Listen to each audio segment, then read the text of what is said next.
Link description box में दी हुई है। तो चलिए स्टार्ट करते हैं। हमारा पहला क्वेश्चन, हाल ही में किस राज्य सरकार ने पंख योजना की शुरुआत की है?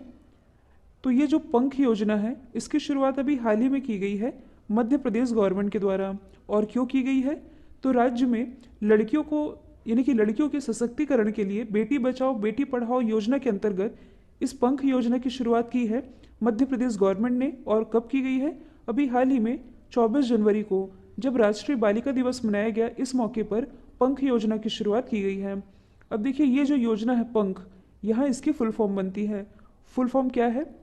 तो P for protection, A for awareness, N for nutrition, K for knowledge, H for health. यानी कि लड़कियों के प्रोटेक्शन मतलब कि सुरक्षा के बारे में, इसके बाद अवेयरनेस मतलब कि उनके अधिकारों के बारे में इन्हें अवेयर यानी कि जागरूक करने के लिए, N फॉर न्यूट्रिशन मतलब कि इन्हें पोषण प्रदान करने के लिए, ज्ञान यानी कि नॉलेज प्रदान करने के लिए और इनके स्वास्थ्य के प्रति अवेयर करने के लिए इस पंख अभियान की शुरुआत की है मध्य प्रदेश गवर्नमेंट ने। तो आप मैप में देख सकते हैं मध्य प्रदेश की लोकेशन, ये भारत के बीचों बीच स्थित है, इसलिए इसे भारत का हृदय प्रदेश। सोयाबीन का सर्वाधिक उत्पादन ये मध्य प्रदेश में ही होता है, जिसके कारण इसे सोया स्टेट कहते हैं। सर्वाधिक नेशनल पार्क ये मध्य प्रदेश में ही है।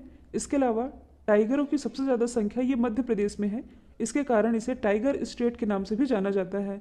तो इसके उपनाम कौन कौन से हैं? टाइगर स्टेट, सोया स्टेट और हृदय प्रदेश।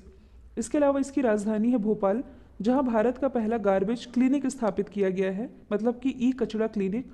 मुख्यमंत्री है शिवराज सिंह चौहान, राज्यपाल है आनंदीबेन पटेल, मुख्य न्यायाधीश है Mohammad Rafiq. Important national park की यदि बात की जाए तो पेंच, पन्ना, सतपुड़ा, वन विहार, कान्हा, ये सभी नेशनल पार्क स्थित हैं मध्य प्रदेश में ही। इसके अलावा जो बांधवगढ़ टाइगर रिजर्व है ये भी चर्चे में रहा है। और क्यों चर्चे में रहा है?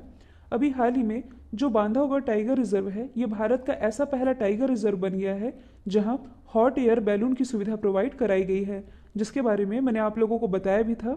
गायों के संरक्षण के लिए काऊ टैक्स लगाने वाला भारत का पहला राज्य ये मध्य प्रदेश बना है। इसके अलावा जानवरों के लिए विश्व का सबसे बड़ा अंडरपास ये मध्य प्रदेश में ही बनाया गया है, जो कि पेंच राष्ट्रीय उद्यान के बीचों बीच से होकर के गुजरता है। हाल ही में अंतर्राष्ट्रीय सीमा शुल्क दिवस ये कब मनाया गया है, यानी कि इंटरनेशनल कस्टम डे?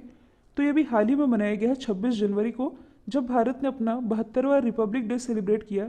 इसी दिन अंतर्राष्ट्रीय सीमा शुल्क दिवस भी मनाया गया है। अच्छा, ये दिवस मनाया क्यों जाता है? मतलब कि ये दिवस मनाए जाने का पर्पज़ क्या है? तो सीमा शुल्क अधिकारियों और एजेंसियों की भूमिका को पहचानने के बारे में ये दिवस मनाया जाता है।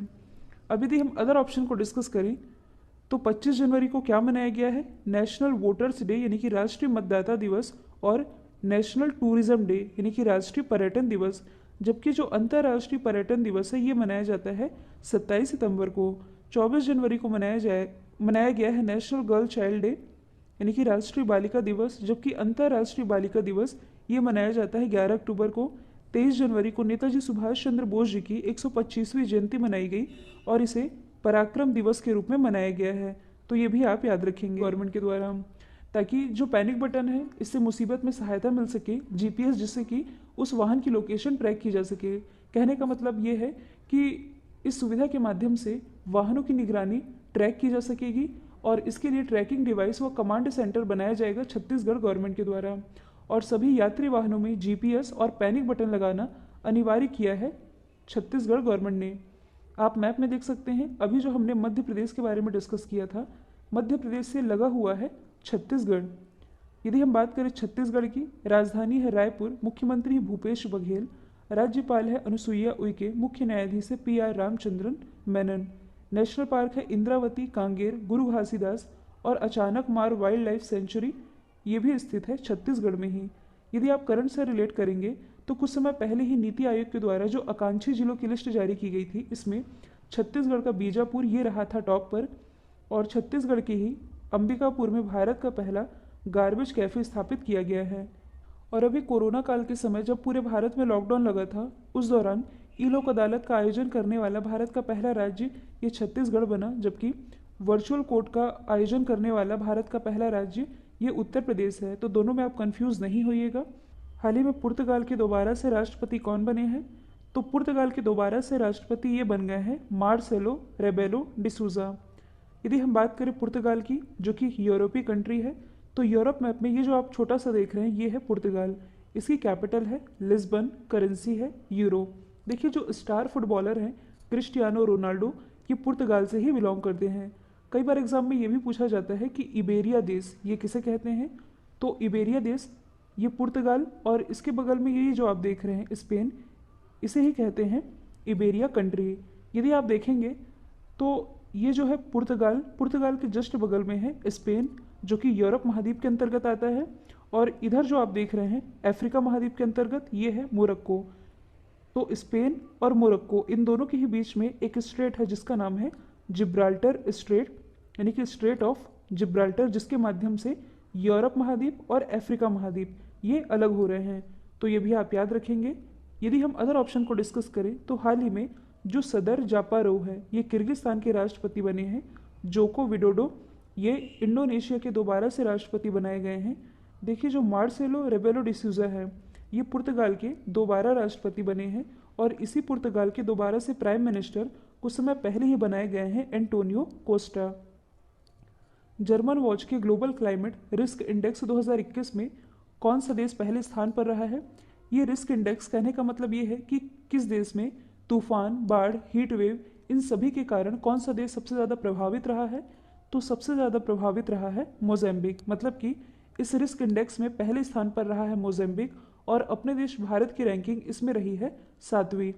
तो सबसे पहले आप मैप में देख सकते हैं मोज़ेम्बिक की लोकेशन, ये है अफ्रीका महाद्वीप।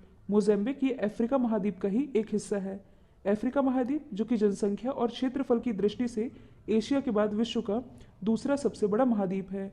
ये विश्व का एकमात्र ऐसा महाद्वीप है जिससे कि कर्क रेखा, मकर रेखा और विषुवत रेखा ये तीनों ही गुजरती हैं। इसके अलावा ये जो आप देख रहे हैं मोज़ेम्बिक के पास ये है मेडागास्कर, और देखिए जो मेडागास्कर है ये अफ्रीका महाद्वीप से ही अलग हुआ है। मतलब कि मेडागास्कर का आप ये वाला हिस्सा देखेंगे यदि, तो ये पहले यहाँ था, पहले इस हिस्से में सेट था, धीरे धीरे यहाँ दरार पड़नी शुरू हुई और मेडागास्कर अफ्रीका महाद्वीप से अलग होता चला गया। और ऐसा माना जा रहा है कि ये जो आप दरार पड़ी हुई देख रहे हैं ये वाले हिस्से में धीरे धीरे दरार बढ़ती जाएगी और यह वाला हिस्सा भी अफ्रीका महाद्वीप से मेडागास्कर की तरह ही अलग हो जाएगा। यहाँ हम बात कर रहे हैं मोज़ेम्बिक की, तो इसकी कैपिटल क्या है मैपुटो, करेंसी है मोज़ेम्बिकन मेटिकल, और इसके प्रेसिडेंट है फिलिप न्यूसी। अच्छा, यहाँ हम बात कर रहे हैं अफ्रीका महाद्वीप की, तो मोज़ेम्बिक के पास ही ये जो आप देख रहे हैं ये है विक्टोरिया झील, और विक्टोरिया झील से किसका उद्गम है नील नदी का, जो कि विश्व की सबसे लंबी नदी है। नील नदी के बारे में मैंने आप लोगों को एक बेसिक पॉइंट बताया था, इसका नील नदी एक्चुअल नाम नहीं है, इसका एक्चुअल नाम है वाइट नील। मतलब कि जब ये विक्टोरिया झील से निकलती है तब इसका नाम वाइट नील होता है। आगे चल करके जो इथियोपिया वाला हिस्सा है, इथियोपिया वाले हिस्से से मतलब कि इथियोपिया में जो ताना झील है, ताना झील से निकलती है ब्लू नील।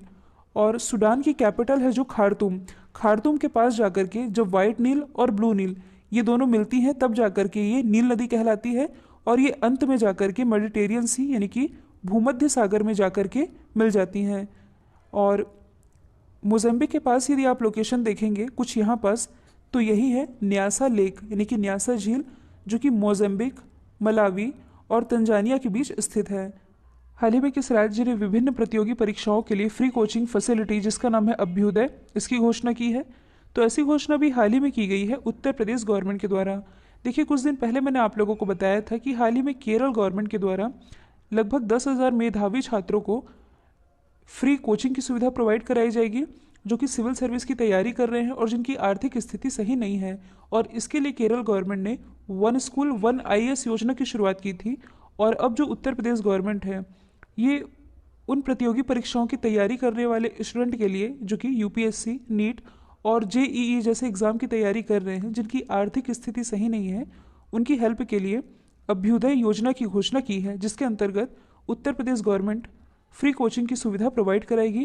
क्योंकि देखिए जो नीट एग्ज़ाम है, UPSC एग्ज़ाम है, ये सभी मतलब कि इनके जो कोचिंग सेंटर होते हैं इनकी फ़ीस काफ़ी महंगी होती है। इस पर्पज़ से उत्तर प्रदेश गवर्नमेंट ने स्टूडेंट का ध्यान रखते हुए ऐसी सुविधा की घोषणा कर दी है। आप मैप में देख सकते हैं ये है उत्तर प्रदेश की लोकेशन, इसकी राजधानी लखनऊ जो कि गोमती नदी के किनारे बसा हुआ है, और ये रक्षा मंत्री राजनाथ सिंह जी का भी निर्वाचन क्षेत्र है।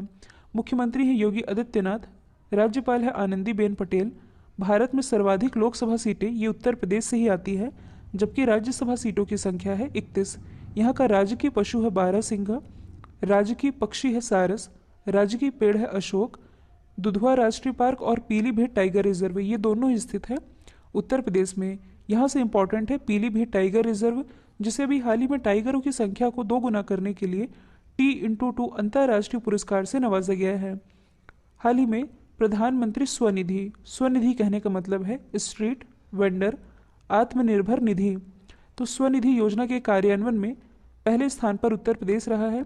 हाल ही में उत्तर प्रदेश गवर्नमेंट के द्वारा भारत की सबसे बड़ी और सबसे सुंदर फिल्म सिटी स्थापित करने की घोषणा की गई है। हाल ही में संपन्न अंतर्राष्ट्रीय फिल्म फेस्टिवल में बेस्ट फिल्म का अवार्ड किसे मिला है?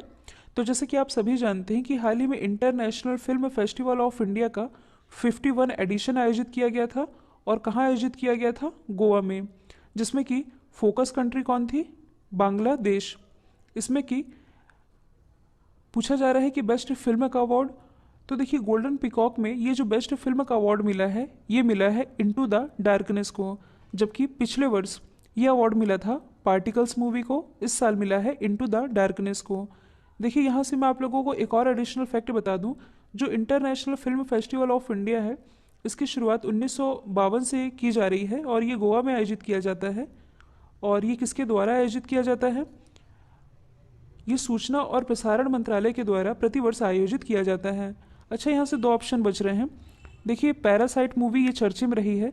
पिछले साल का जो ऑस्कर अवार्ड दिया गया था 92nd ऑस्कर अवार्ड, इसमें बेस्ट फिल्म का अवार्ड पैरासाइट मूवी ने जीता था, जबकि पिछले वर्ष का जो 65वां फिल्म फेयर अवार्ड रहा था इसमें बेस्ट फिल्म का अवार्ड जीता था गली बॉय मूवी ने। अमेरिकी राष्ट्रपति जो बाइडेन ने हाल ही में स्टार्ट संधि को कितने साल आगे बढ़ाने का प्रस्ताव किया है? तो ये कुल 5 साल आगे बढ़ाने का प्रस्ताव दिया गया है जो बाइडेन के द्वारा। अब यहाँ जो टर्म लिखा हुआ है स्टार्ट, इसका क्या मतलब है? तो इसकी फुल फॉर्म बनती है ST for strategic, A for arms, R for reduction, T for treaty. यही है स्टार्ट संधि।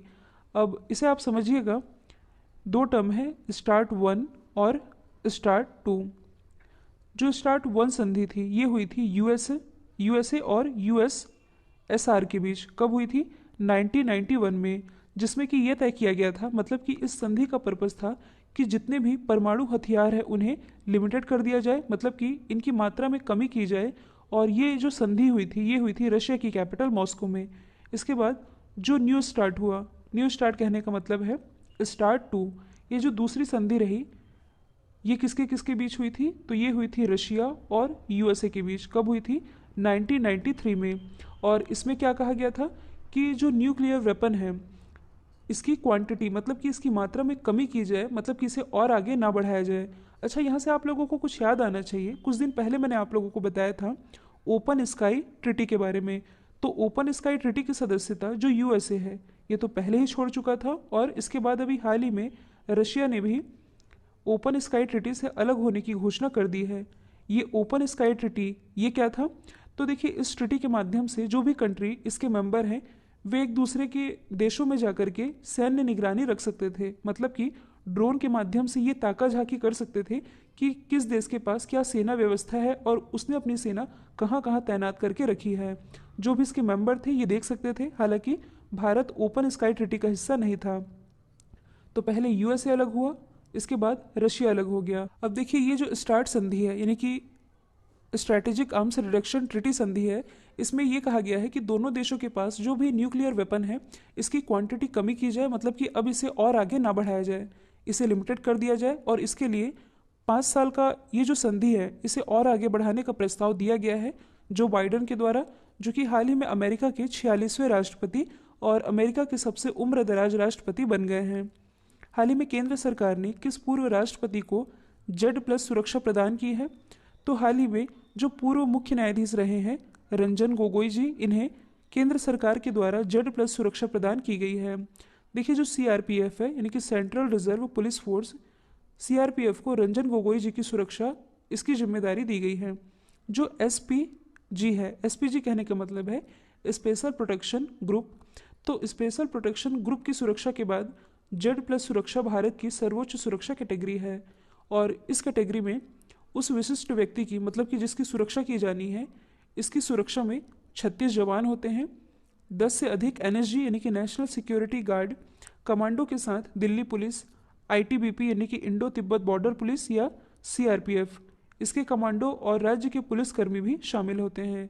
तो अभी किसे जेड प्लस सुरक्षा प्रदान की गई है? रंजन गोगोई जी को।